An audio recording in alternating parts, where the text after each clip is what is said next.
Welcome to Fuzzybutts and Friends. Well, as much as it drives Fuzzybutts all over this place absolutely crazy when they hear me say it, I am the host of this show, your big dog, Luke Robinson, back again with you this week. And we also have back again with us this week, Ginger Morgan.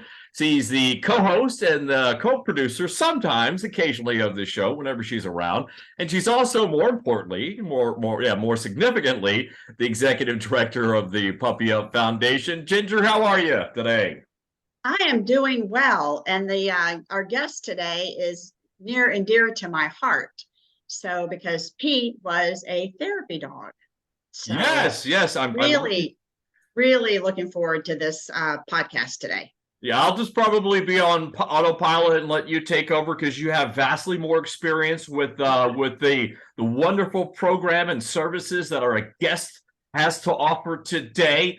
But I'm glad that you jumped right into business. But before we do, I got to say, I have to apologize to everybody. We didn't drop an episode last week, and that's all your big dog's fault. Ginger was out of town. She had a dear friend of hers that she made a dog lover for the first time some decades ago. He got married, and so she was out of town. And so I was supposed to have a couple of guests on and have an episode to drop. But both the two people that I had booked, Ginger, scheduled, they both bailed on me. And one was Sir Doge. He's got some doxing issue on Twitter now called X or something. So we hope to get Sir Doge on. And then also we're trying to do an NFT artist episode specifically on dog art and so on and so forth. So my apologies to the audience. My bad. That's entirely my fault. This will drop, I'm assuming this week, and we should be back on schedule, Ginger, I hope, going forward up all the way through the holiday season. So are you admitting then that you can't get along without me? This time, this was an exception to the rule for sure. This is an outlier situation. Every other time than when you're out of town, it's easy peasy. So, all right. Well, let's introduce the guest. This is an exciting episode, Ginger. I'm looking forward to it. It's a fun episode. We're not talking about cancer, thank goodness, gracious, or any other thing. So, we're happy to have with us today, everybody, Margaret Callahan. She's I love your name. It's the Chief Mission Officer with Pet Partners. Mary Margaret, welcome to Fuzzybutts and Friends. Thank you so much for having me. I'm delighted to be here today. Delighted to have you. And everyone, if we have a little bit of a delay, Mary Margaret, she's actually legit on a farm out on the West Coast. So don't worry. We'll get through it. So we like to start off the show, Mary Margaret, with a little bit of fun. And what the show is about, the spirit of the show. And I guess this sort of answers itself. You're on a farm, so I'm guessing you have Fuzzybutts, right? Tell us about your Fuzzybutts. You indeed. Yeah. I have herds of Fuzzybutts. So yes. So I have 3 wonderful dogs on the larger side, Golden Retriever, Great Pyrenees mix, and then a Sarplaninac mix who help take care of my farm. I've got 2 kittens. I have a German Angora rabbit. And then outside we have, 10 dairy goats, mini Nubians, 5 miniature donkeys, 2 sheep, and some chickens. Wow. So we're a full house here. Well, you're legit a working farm, or is it just for the family that you? It's a hobby farm, so we do milk our goats. Right. We do milk our goats. I make cheese. We've got wonderful eggs from our chickens. I use my sheep's fleece to spin into yarn for knitting. So it's just a passion. Animals are a passion of mine, and hobby farm is just another way I can do that. Yeah, well, I think that's so that deserves such tremendous respect, though, Mary Margaret, is that you're not only a true believer and that that companion animals, Fuzzybutts are a passion of your life. You live your life according to that, and you also try to sustain your life as well off of them, and sort of make everything sort of a zero-sum, self-sustaining. And it's a self-sustainable unit. And I know personally, I would like to get to that point in my life. I am moving in that direction. And I know a lot of people would like to as well, because the society is getting crazier and crazier. I think a lot of us want to live on a farm with Fuzzybutts. So cheers to you on that. And I love it that you have livestock guardian dogs as well. I'm on Pyrenees number 5. So I heard that you had a Pyr mix. What's your Pyr's name? Dixie is my livestock guardian dog. It's our Planinac and Great Pyrenees cross. And she's been taking care of our farm for, 6 years now. And she's tremendous. She has a great big bark, but she's a lover. So. And what was the third? I got the Golden Retriever, the Pyr mix. And what was the third breed? And then I've got a Newfie named Zeke. Newfoundland. Zeke. Yep. So he's not the guardian. He's definitely not the guardian, but he's the pond. He's the guy that goes and jumps in the pond or the tank. Yeah, the fall. I would call him the goofball. Goofball. And that is very accurate. Zeke brings a lot of comic relief to the farm, I'm afraid. I bet. Although my Pyrenees, they're not livestock guardian. They don't guard anything except their food, and they're but they're and maybe me sometimes. Well, yeah, exactly. But they're expert goofballs themselves. They certainly are that. Well, you have a happy, full family. It sounds like, Mary Margaret. Thank you so much for sharing all of that with us. So those are your Fuzzybutts. So tell us about your origin story. We hear about that with heroes, and you, or what you're doing, is heroic. You've done some wonderful things with pet partners. You continue to do so. So tell us, how did you get a start in all this? Because it sounds like you're a lifelong pet lover, but how did you get a start specifically with pet partners? I am a lifelong animal lover, and I attribute a lot of that to my upbringing. My father was a veterinarian, and so we had dogs and cats and all sorts of different animals growing up. And so I grew up with animals being a big part of my life, obviously. And then I went through, school education. I actually have my degree in physics. And I taught high school physics and middle school math for almost a decade. It was wonderful. I was looking to transition, and I worked in some other nonprofit programming for a while. And then this opportunity at Pet Partners came up. And for me, it was this perfect combination of a lot of things I value. Obviously, animals and the human-animal bond, right? We know that's always been a big part of my life. But one of the things I also loved about Pet Partners was the focus on volunteerism. I've been a lifelong volunteer in different capacities. I believe in it deeply. As a teacher, I had volunteers who came into my classroom. I understand how important it is. And so also this other piece of education that was really important to me. So for me, Pet Partners was this perfect storm of animals, volunteerism, and education. And I was in the nexus in the middle of that, and it was perfect.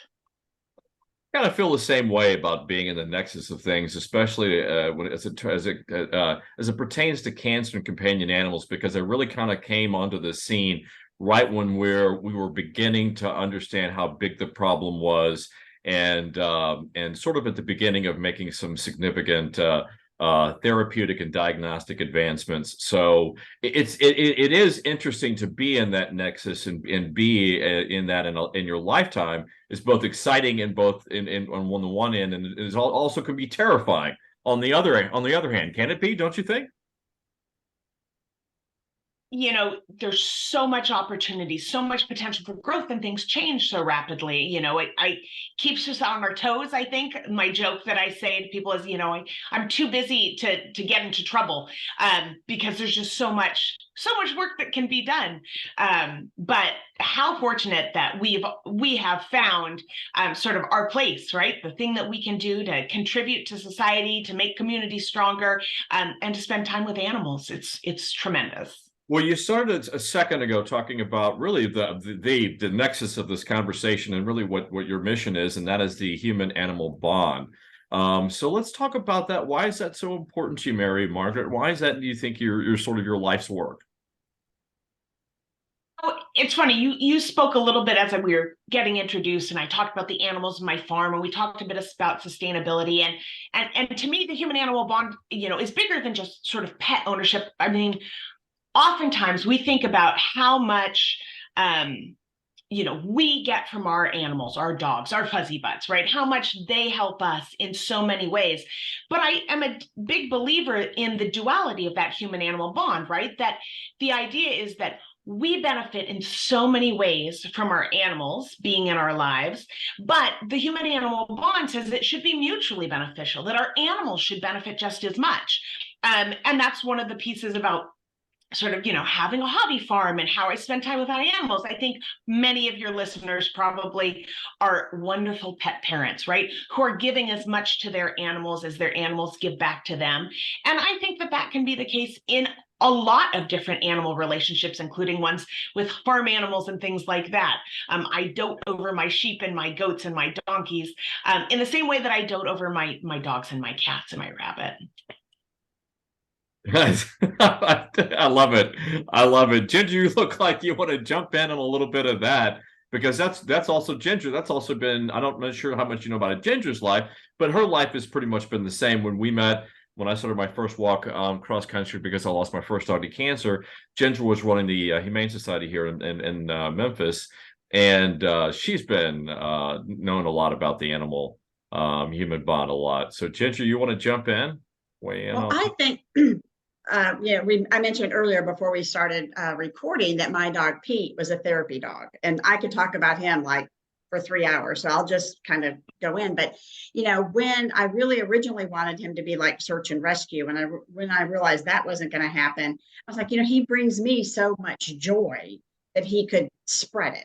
And so it took us a little bit to find an evaluator, but let me just tell you the way I think we were the first group that went to the Ronald McDonald House here in Memphis, and Pete and his two friends, Snazzy and Chewy, were the first 3 dogs that St. Jude let in the hospital.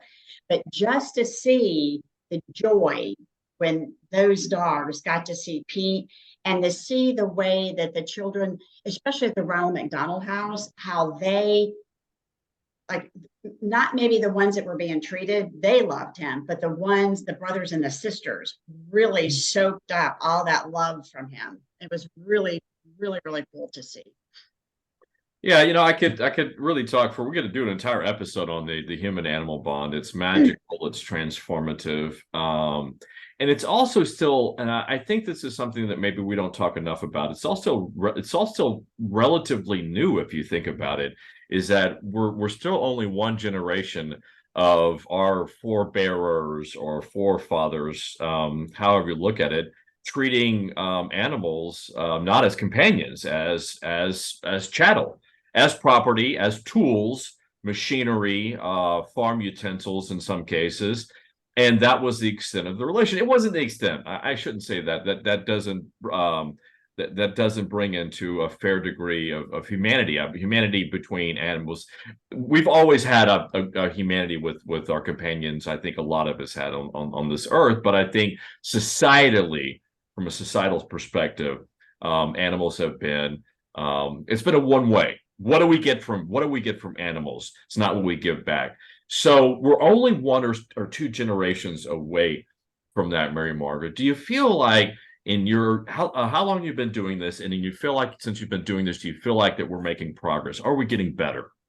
Are we valuing that better? I do think that's a really, really good point. And I've been with Pet Partners for 10 years now. And I will say that I do see a shift in the way we think about particularly therapy animals, right? That we really are making a concerted effort to move away from language talking about using them as tools and things like that, because they aren't. And one of Pet Partners' sort of philosophical guiding lights that we really, really kind of plan everything around, it's not just the concept of animal welfare, which I think anyone, people believe, oh, yes, of course we should take care of our animals. Yes, we should make sure they're well. But for therapy animals, and Ginger sort of alluded to this when she was talking about search and rescue, and she realized that maybe wasn't the right fit.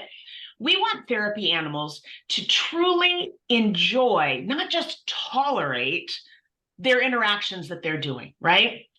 And so this idea of animals consenting and approving and choosing to participate in this work, it's not about me just dragging my animal someplace and going, look at all the joy we spread. Because if that animal isn't also experiencing joy, it's not a mutual exchange.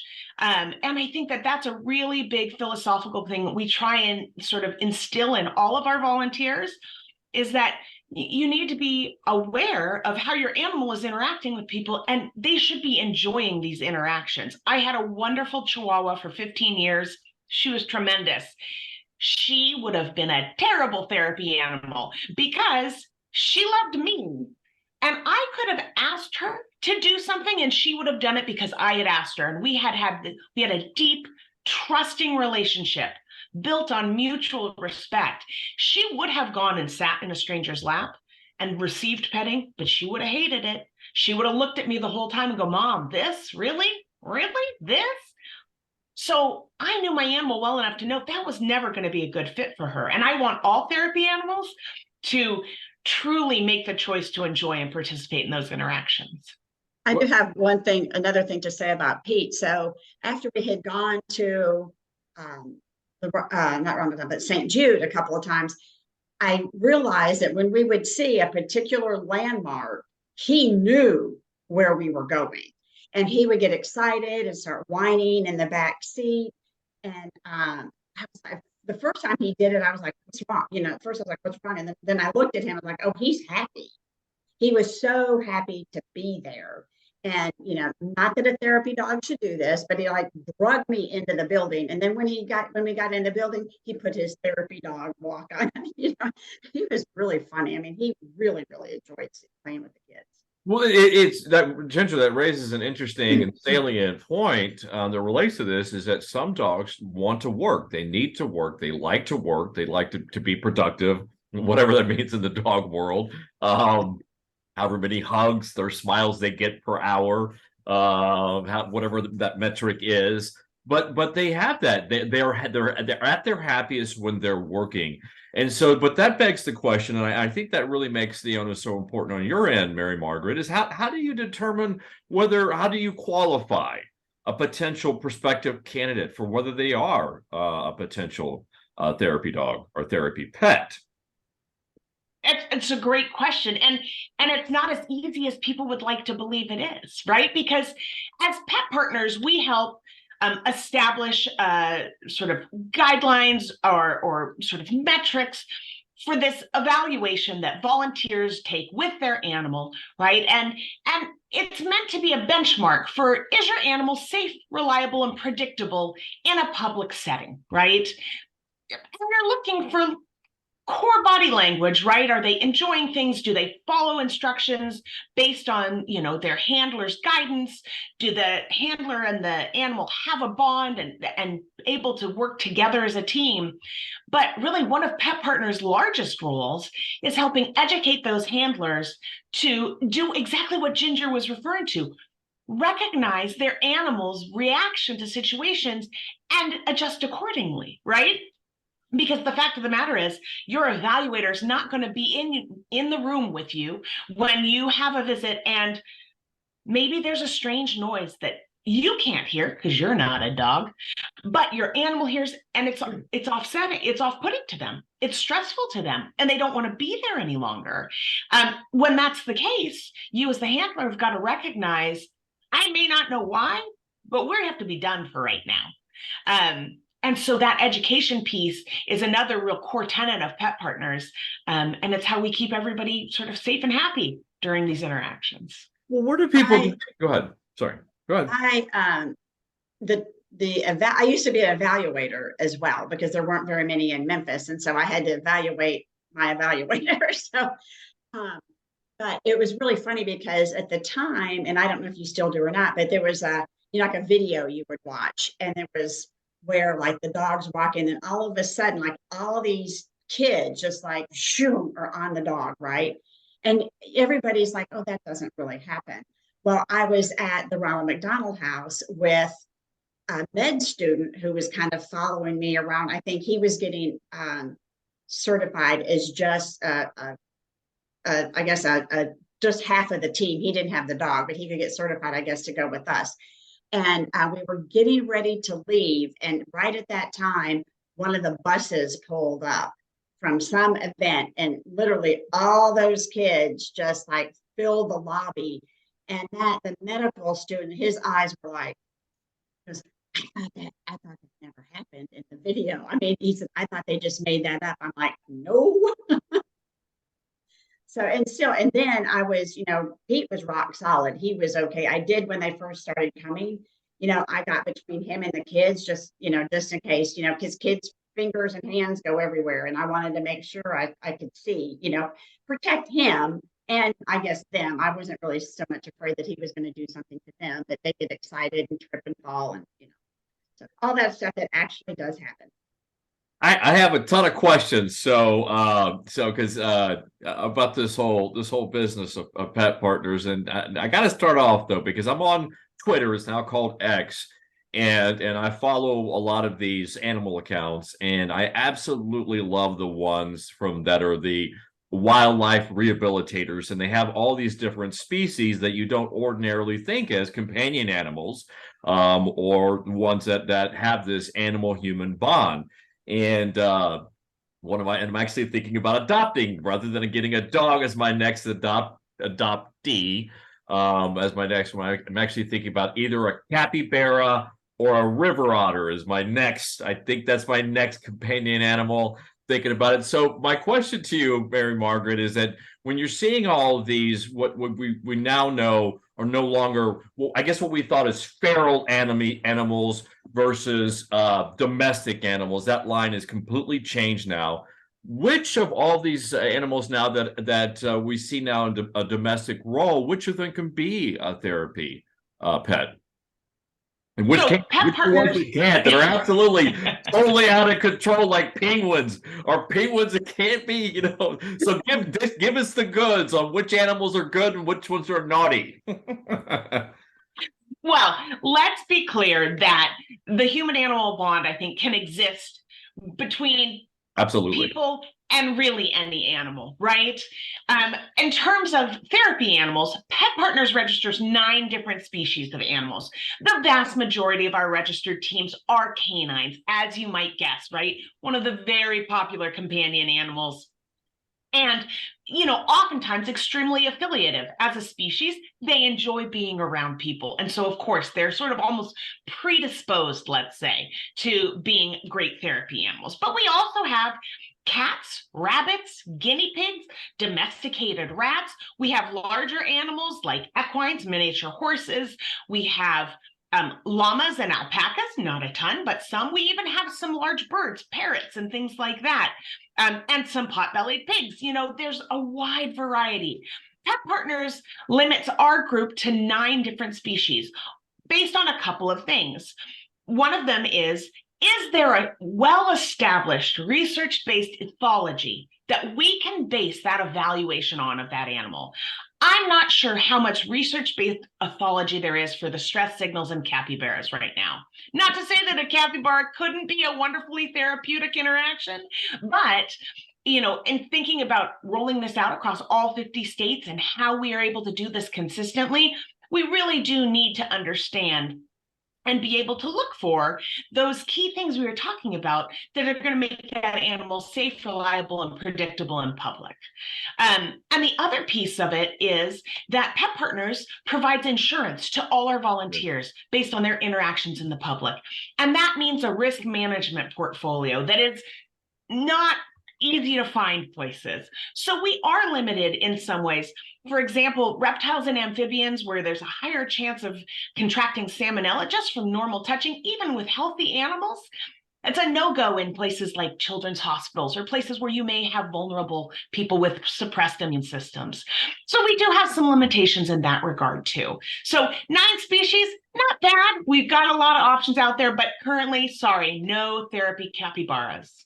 And I'm guessing no pet therapy crocodiles or alligators as well. That probably even though I have seen some, I actually have seen some human animal bonds with those sleeping, hugging, snuggling as well. Because you're right, and I thought about that as soon as you were speaking about it, Mary Margaret. I thought about that. It really isn't we're not talking about animal-human bond. We're talking about a spirit-to-spirit bond.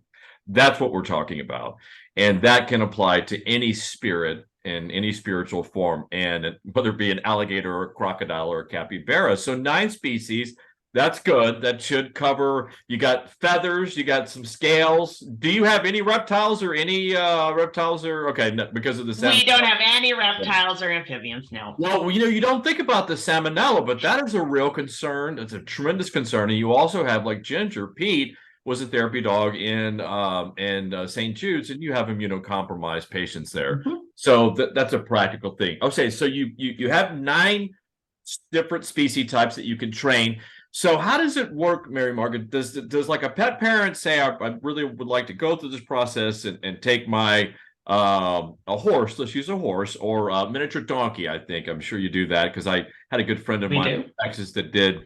She had a wonderful a nonprofit with therapy miniature donkeys. So let's say that I have one. Can I do that as a private pet parent, or does a facility, do you work with private pet parents, or is it facility? How's that work? Walk us through. Yeah, so you as a pet parent know your animal best. And lots of times what we see is people have this wonderful, and they go, this animal, I imagine this happened with Ginger and Pete, right? This animal is wonderful, brings my life so much joy.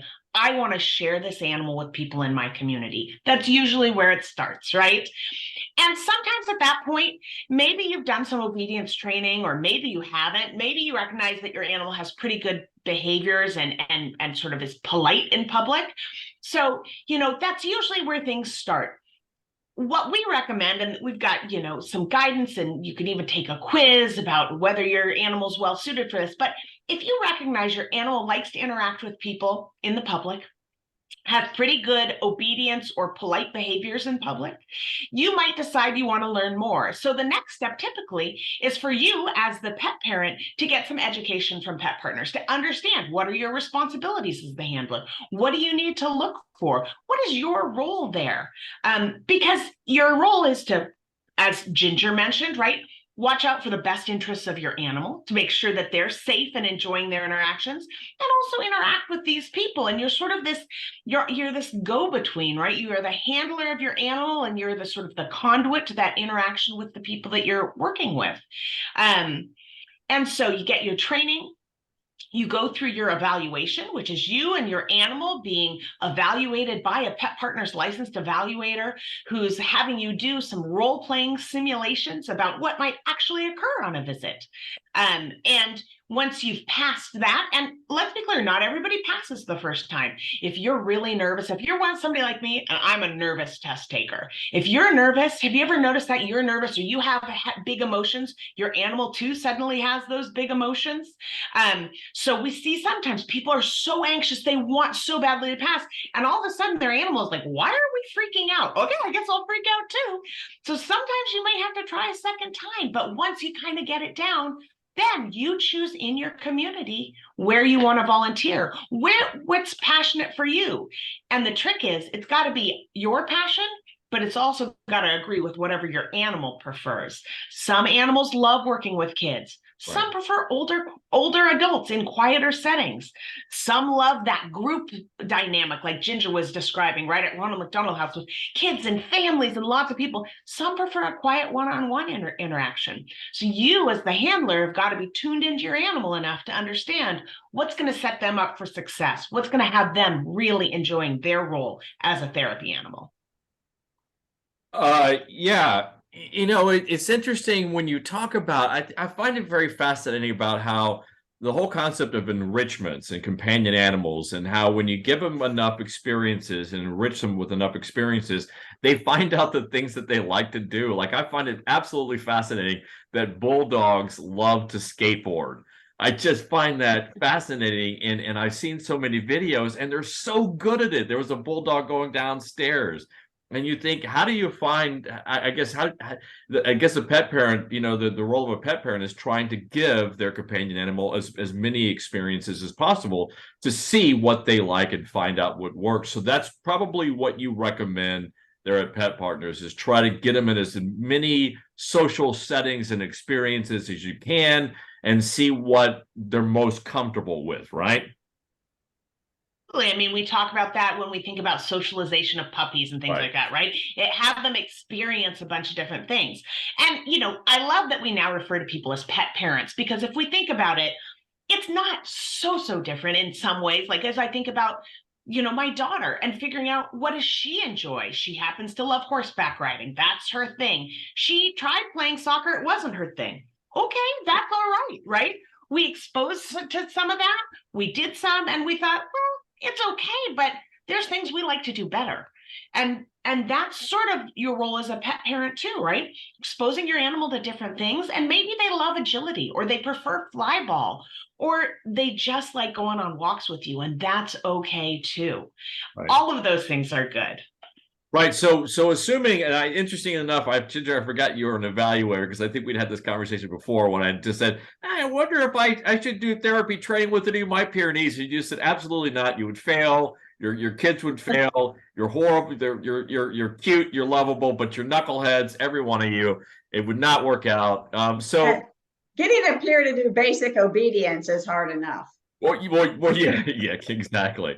And never mind getting one of my Pyrenees who are already. I unfortunately I adopted ungrateful Pyrenees. They're not great Pyrenees. They're ungrateful Pyrenees. At least to their puppy, they're grateful and they love everybody else in the world, but to their puppy. But so once a pet parent goes to an evaluator and says, and the evaluator thinks, okay, well, this can become. What does the program look like? How long does it last? And what percentage of actual trainees that go through the program succeed, and what percentage don't? Or few. Once you complete your evaluation and you're fully registered, that registration lasts for 2 years and you can renew it at that time. We want to have a renewal period on that because we want you to intentionally think, does my animal still enjoy this? Is this still the best fit for them? And so you don't fall into patterns where you're sort of ignoring your animal's preferences. So every 2 years, you're going to repeat that evaluation cycle and have someone, an independent third party go, yep, you guys are still on track. So you can renew as many times as is appropriate. And at some point in time, people get to a point where often they decide to retire their animal. They're no longer enjoying it. Maybe they've aged out. I guess I missed that. I'm sure I did. And even though I do know it instinctively, so there's a test. There's a therapy dog test that you have to pass. You and your kid, your candidate have to pass. Is that test? Is that who designed that test? Who administers? What company organization administers that test? That's the Pet Partners evaluation. It's based on a research-based practice analysis of skills that need to happen, that animals need to be able to do. It also aligns with the standards of practice for animal-assisted intervention, which is a public document about sort of that bare minimum requirements for animals that are interacting in this way. So that's that evaluation. That's that test that you and your animal are taking together. And your animal receives scores and you receive scores, and you both have to pass. Right. You're a partner. So I have to, I'm going to interject about Pete a lot. So he was doing his first evaluation. The lady had this dog named Faya, beautiful boy-joy. I think that's how you said. I'm not sure. Anyway, Pete fell in love with her. I mean, he thought his entire face lit up when she walked in the room. So I knew I was in trouble the first time. Well, we made it through. Well, I guess it was the second time, when you have to walk and shake hands or acknowledge, and the two dogs are next to each other, right? So I go to take my step, and I think, and you can correct me if I'm wrong, but I think your dog can only pass like halfway in front of you. And that's it. If they go over, you're done. I mean, the entire evaluation stops.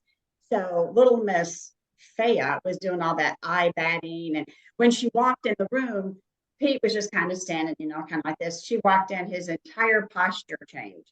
He was like 2 inches taller from his shoulder to the ground, and his head went up. I mean, you would have thought it was so funny, and everybody noticed it. It wasn't just me, because they knew that he loved Faya. So we're going, and so we did our, we met each other, and then we went to go on. Well, I went to take my foot forward, and Pete went back. And I was, instead of this, I went, shoot, and my knee caught him halfway. And everybody started laughing. And then in the evaluator, she was like, what a great working team. Because he would have failed. And it was all because of her dog. I'm like, and I was like, well, you shouldn't let her bat her eyes at him like she does. She's just asking for him to fail. Yeah, I should go back, and I give my kids a hard time, but I'm not sure if you know anything about me, Mary Margaret, but I backpacked with three of my Great Pyrenees, a total of 4,250 miles to raise awareness for cancer and companion animals, and that requires a partnership. And so Yeah. I work very well with my boys. But what's hard for me, and I think it's hard for them, I think probably because what Ginger was saying is hard for me, is the chaos of society. I have ADHD. I have all sorts of pathology. I'm just a mess. I'm a total mess. Everyone that knows me intimately can attest to that. But I'm a very deep, complex. Anyway, so I just have that pathology of a thinker that's easily distracted, and so on and so forth. So, but I would imagine though, one thing that you would have to establish early on is a good, and to know this before you take the first step, is to have a good working relationship with your pet, right? That's step one, right? 100%. Yeah. 100%. You've got to have a relationship that's based in sort of trust and two-way communication, right? Because we spend a lot of time telling our animals things all the time. Sit down, no, don't eat that. But our animals are constantly trying to tell us stuff, and we don't always pay attention. I am guilty of this sometimes, right? Life gets in the way, and they don't use their voice in the same way that my daughter does. And so can I tell what my animal's trying to tell me? And they're like, this is scary. I don't like this. I'm tired today. I don't feel well, whatever it is. So once you've got that two-way communication with your animal, and you've got a working relationship that's based in trust and mutual respect, that's always the underpinnings for anything else you want to do. Yeah, it's the foundation. You couldn't. I mean, that's absolutely the two critical components to the foundation is trust and communication, because on the road things happen fast. As you know, we were always walking against traffic, and within the fractions of seconds a car can come in and onto the shoulder and almost hit us. And so whenever I set off the street, that was my command, and I would yell it. That was the command to jump or move with me immediately. And so they have to trust that I know what I'm doing, and because, as you know, guardian livestock breeds are very independent, because they have thousands and thousands of years of nature and instinct teaching them that they have to know their job, right? They have to know their job. And so dogs, they have to know, they have to be confident in their job. And so if they're going to subordinate themselves to you, they have to be confident that you know your job equally as well, and that you can communicate and work in tandem together, and in crises, because there are, I would imagine, even in therapy dog situations, there are times where there's a crisis or something like that. Sure. So what do you, and Ginger, you could chime in too, because I know you were also helped train dogs and so on and so forth. You have a lifetime experience. What do you recommend, Mary Margaret, for people to establish a good working relationship, or find or challenge themselves with their companion animal, and start that process with the trust and communication? What do you recommend for pet parents? I mean, a great place to start, if you're really at sort of ground zero and you're like, I want to work on this, any kind of class that you take together where you're learning a new skill, whether that's obedience skills, whether it's scent work, whether it's agility. I feel like anytime you and your animal are working in tandem to learn something new together, it's new for both of you, that's a great place to start, right? So not that there's any one class to do. I think there's lots of things and opportunities, and you should choose something you both enjoy, because if one of you is being dragged along, it's not going to be as successful an experience. There's another important ingredient as well, I found, is that you have to be able to communicate to your kids that there's work and there's play. And so how do you, and Ginger as well, well, Ginger, Pete, because Pete, when you would drive there, Pete would see St. Jude's or the pyramid, and he's like, oh, we're going to St. Jude's, I got to put my work hat on. So go ahead. Well, Luke, you're exactly right. So as Pete as a pet partner had a vest that he wore. I don't know if they still do, but when I would bring the vest out, I also had a different collar and leash for him, because I didn't want him using the one that he played around in the backyard with and getting all dirty and who knows what kind of germs were on that. So when I got that leash and the collar and the vest out, he knew he was going to work. And so typically, like right outside of St. Jude, I put the vest on him as we got to the door. That's one of the other reasons why he started acting like he knew what he was doing. And he was well trained when we walked in the door because he had that vest on. Now, as soon as we got out and I took the vest off, he was like, okay, it's done. I'm over. You know, either I'm taking a nap or I'm still energized and we're going to go do something else. So I think that's also an important part of the process. At least it was for me in training. For me, whenever I was training my kids for the walks that we've done, is that I had to communicate to them that this is not Poppy being a knucklehead, which I am most of the time with them. I'm most often that's my default. My instinct is the knucklehead. I'm the knucklehead dad. I'm the silly guy who sings songs to them. I act up, and I'm just a goofy Poppy. So for me, I always had this I didn't have a vest though. I thought about that, but for me, it was backpack. When you put your gear on, it's time to go, right? The gear comes on, we're in go mode. So I do think that's also important for pet parents is that as you were saying, it doesn't really matter the activity, whether you're hiking, whether you're biking, whether you want to go and do karting. I know some wonderful agility. Go out and try all of the myriad of wonderful activities. Go do the Dog Scouts. They're a wonderful organization. And I think they could help give you that exposure to a number of different activities and enrichments. Once you find that, activity, just make sure that you include in there that, hey, this is the distinction between fun and work.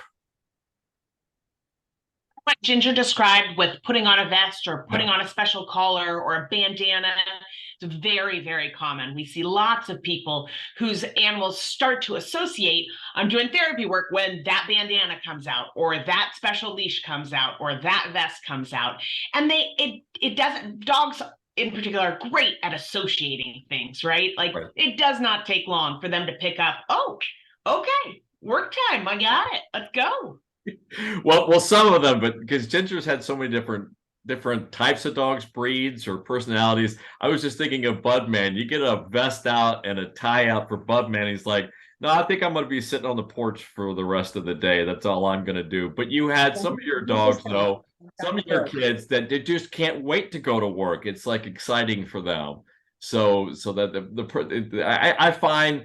I was just reading the other day, and it still irritates me, where people think that dogs have the intellect of children, of human children, 4-year-olds, 2-year-olds. It still irritates the hell out of me because that's an academic exercise. When you talk, I know some of the principal investigators that have done some of those studies, and I disagree. And it comes down to the fact that we just don't have the technology, I believe, or the means to measure a dog's and really most any other spiritual animal's intelligence, I don't think adequately.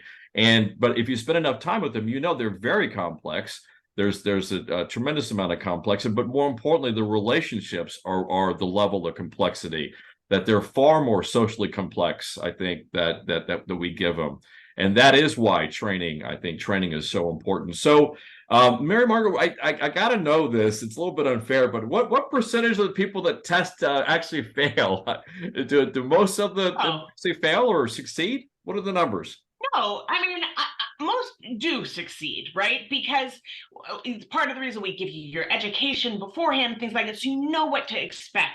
And this is exactly correlates to sort of what time you put in it absolutely impacts how well you're going to do. So, I don't know the exact number off the top of my head, but I'd say 80% of teams are going to pass that kind of first time and get in and be successful. And like I said, it's okay to try it again, right? Sometimes you don't know until you've lived it. Some people are experiential, some animals are experiential, and you may think, oh gosh, my dog is so great at doing all this in my living room at home where there are no distractions or new people. That's a very different thing than doing it in a new setting where there are new smells and new people and different sounds.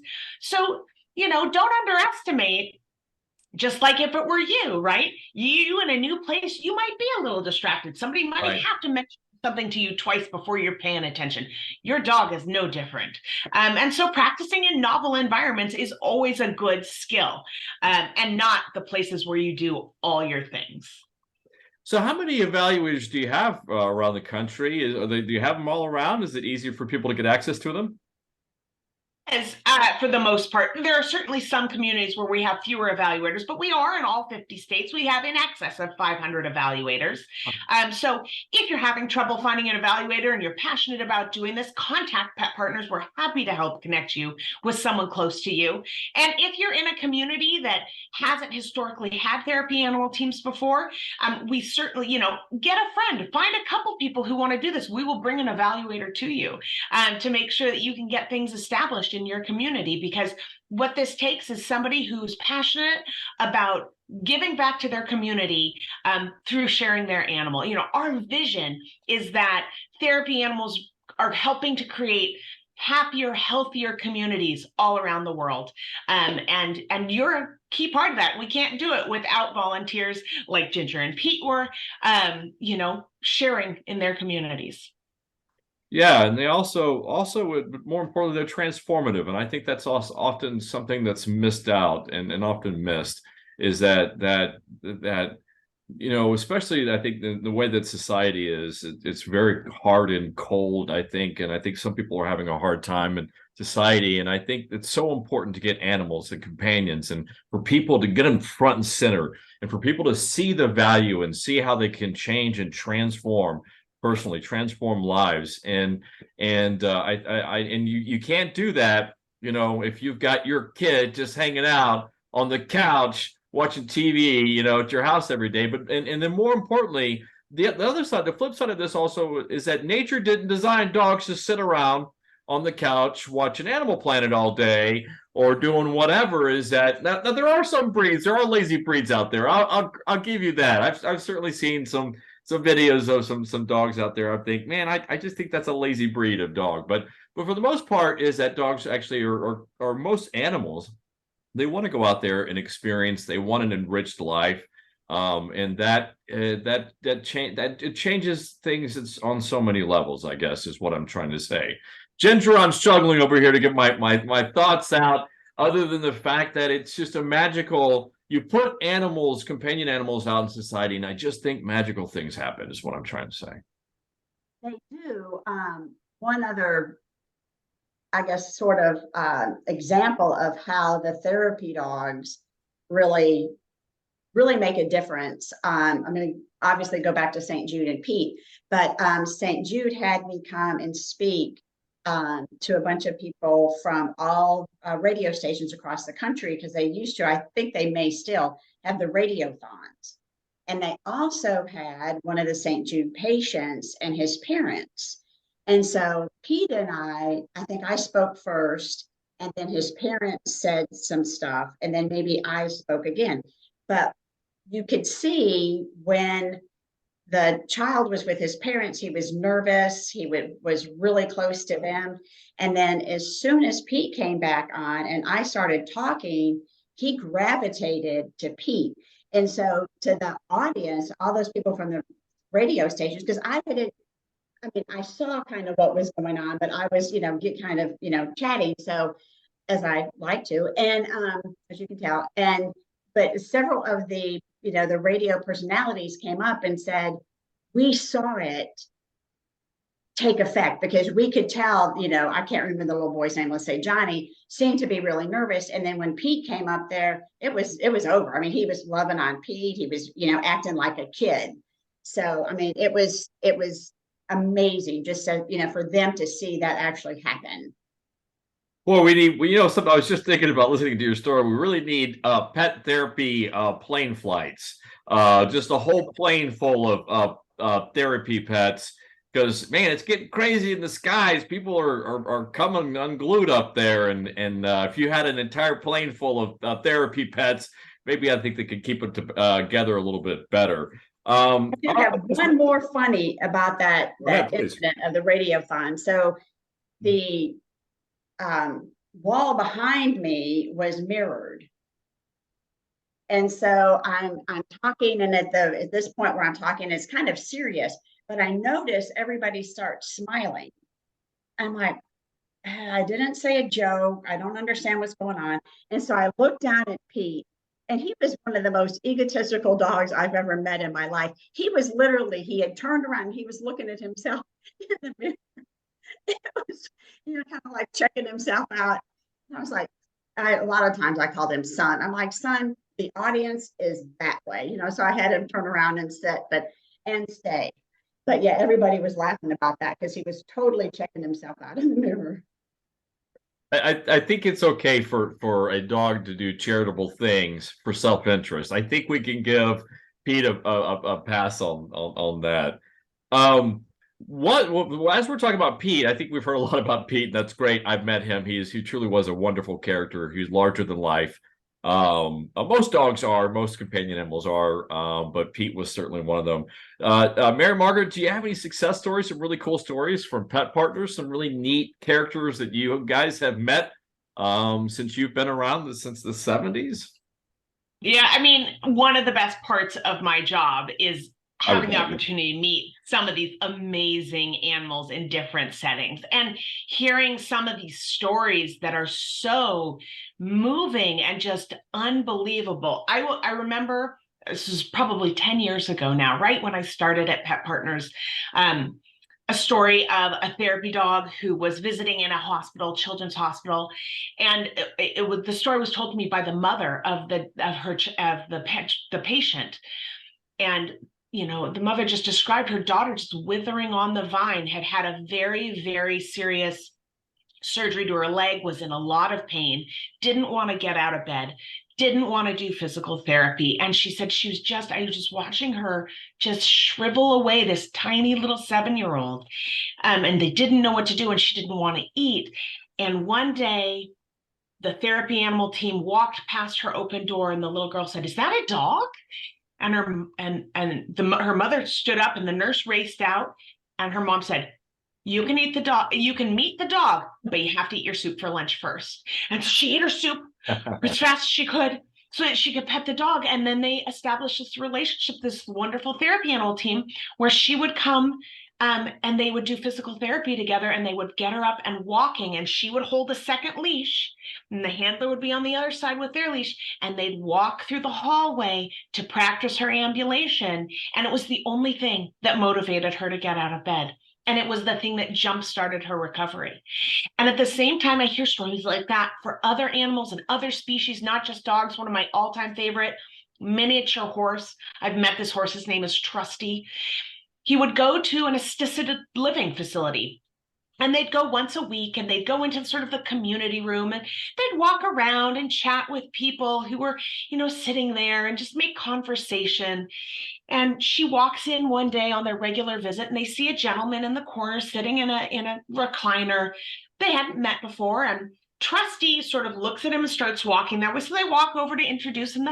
The owner, the handler, introduces herself and says, "This is my horse, Trusty." And he goes, "Well, that's not like any horse I've ever seen." And they have this wonderful conversation, how he grew up in a ranching community, and he had been around horses his whole life, and he had never seen such a small horse, and those are ridiculous horses. And they talked about Trusty, and they talked about the animals he had as a child and the horses he rode. And after they had a nice visit, she said, "Well, we'll see you next time we come. Thank you so much."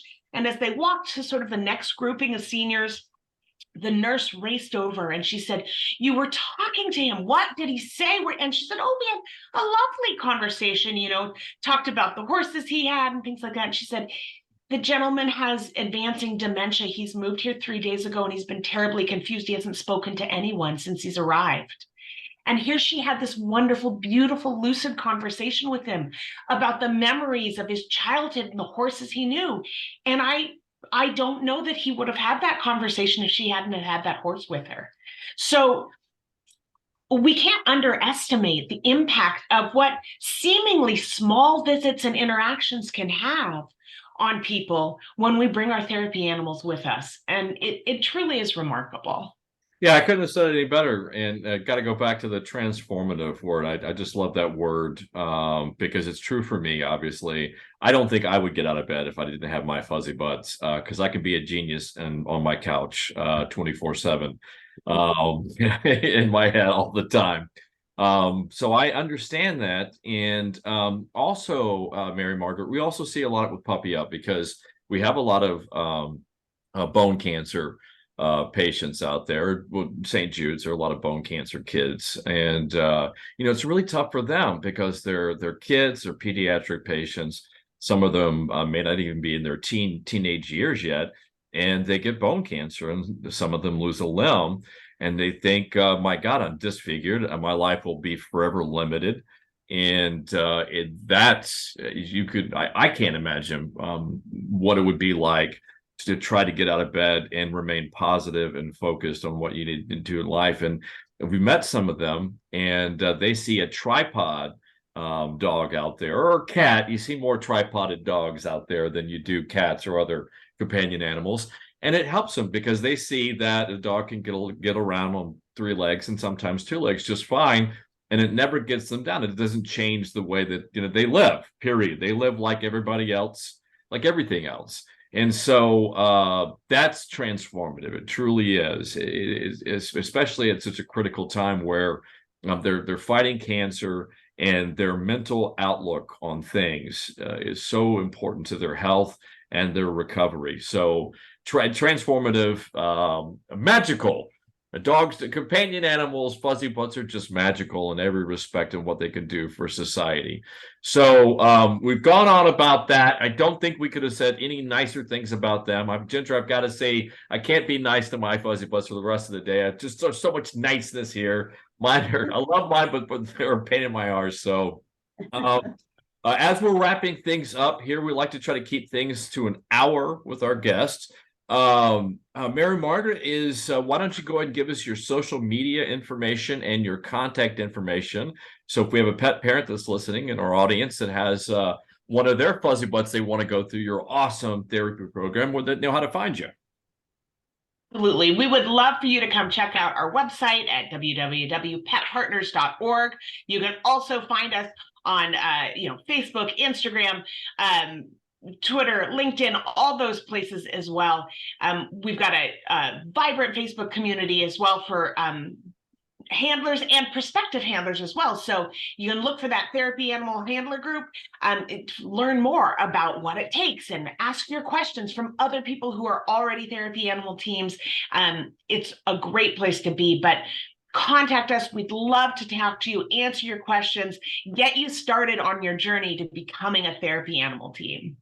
Yeah, absolutely. That might transform your life as well. I would imagine evaluators, they've seen some wonderful stories as well. Ginger, I would imagine you've seen some wonderful, beautiful stories too. Yeah, absolutely. All right. Well, is there anything else, Mary Margaret? I tend to forget some things. Is there anything else that you would like? You've done such a wonderful job and thorough job of talking about pet partners and therapy. Animals and the importance of the animal-human bond. Is there anything that we've missed on our end that you want to go over real quick as we wind things down? I think so. I mean, if you are a pet parent and you see the potential in your animal, and I will say, like, a lot of people will say, oh, golden retrievers make the best therapy animals. Oh, poodles make the best therapy.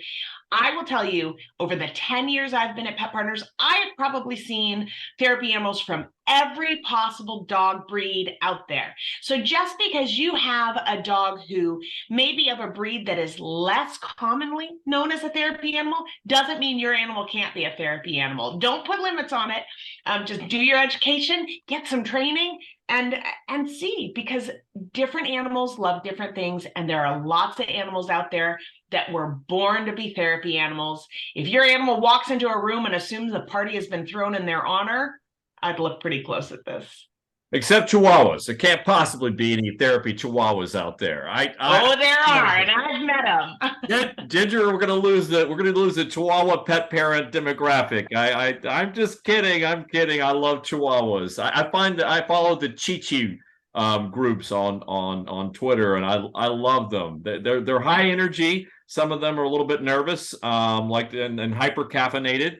But yes, you're right. Even Chihuahuas, that'd be a great tagline, a great marketing campaign.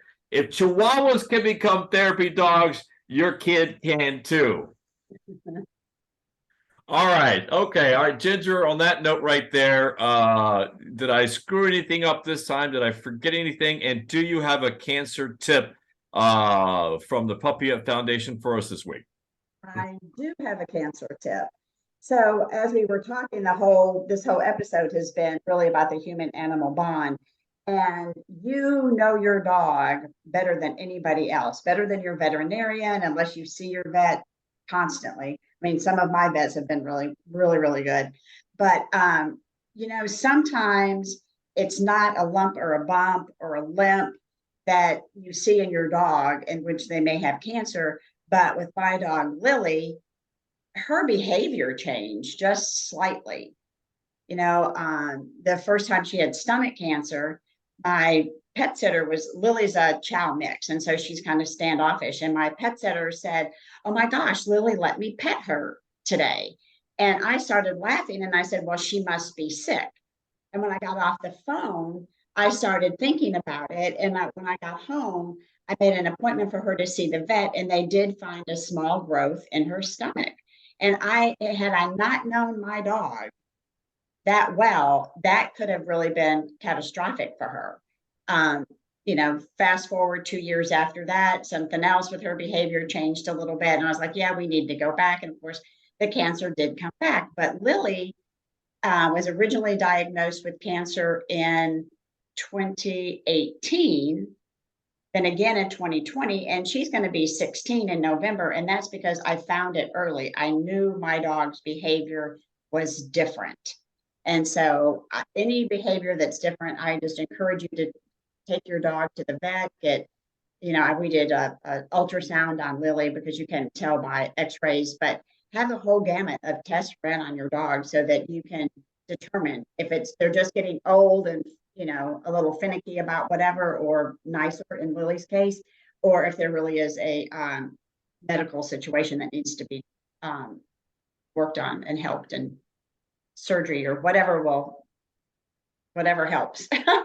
It's like I call my Pyrenees, I call them my mates, and they really are like mates in the sense that you go out and and when you meet a mate for the first time, you just do a bunch of things. You do a bunch of things together, a bunch of activities. That's how you get to learn and know them and understand them. And then you develop that bond. And then that bond that develops into a trusting relationship. And then you have that sort of that language of the communication that spans beyond words, right? Spoken words. And you have that sort of connection that you have that relationship that we're talking about, that bond and connection. So to our audience, get out there and have fun with your Fuzzy Butts this weekend. Build that bond. That way you can know and love and understand them. And I think truly have that magic and transformation that we've been talking about this episode. What am I talking about? Everybody that watches this, listens to the show, they know what we're talking about. They know that magic, the magic of Fuzzybutts. So, all right, everybody, on that note, it's time to wrap up this episode of Fuzzybutts and Friends. Thank you for joining us. We drop it typically at midnight every Tuesday on podcast platforms such as Spotify and iHeartRadio. You can also watch it on our YouTube channel. That's at fuzzybuttstudios.com.